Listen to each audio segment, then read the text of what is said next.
Hi there, I'm Tina Kopko. I'm a licensed marriage and family therapist in California and a certified grief recovery specialist. And today I'm here to talk to you about the 10 most common misconceptions I hear about grief when I tell people what I do. Number 10 is that I haven't had anyone die, so I don't think I'm experiencing grief. And I hope this is true, but I also want to let people know that there are so many other types of life events that can cause grief. So, first, let's even define what grief is.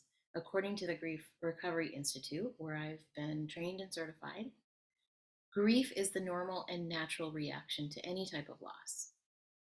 Grief can also be a mix of complicated emotions related to the change in or end of a familiar pattern of behavior. So, for example, when COVID started spreading and we went into quarantine and lockdown and social distancing, all of our daily routines changed. Everything that we did had to be considered through the lens of, am I safe? So, a loss of safety, a loss of certainty, a loss of knowing. Um, and if we did get sick, a loss in our health status. And for some people, this was a long term change. Other things that can cause a feeling of grief are things like even positive life changes, graduations, moving, marriage, having a baby, whether it's the first, the third, the fifth. Um, every time something in our daily routine changes, we are experiencing a loss.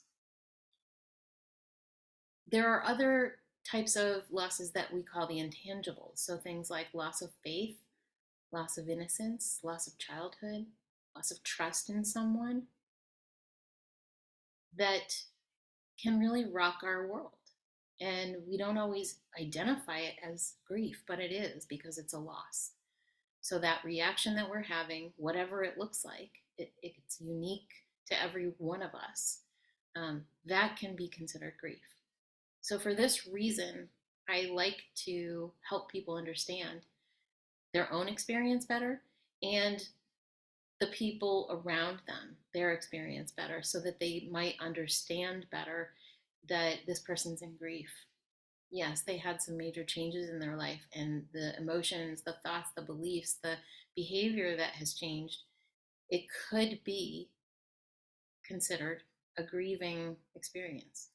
And so, for that reason, I invite folks who have had any kind of loss to come and do the grief recovery method with me. It's an 8-step process, and we can meet online from wherever you are. So, if you're interested in finding out more information or just having a conversation about whether loss and grief is something that might be affecting your life, reach out to me. I'd love to have a conversation. Thanks.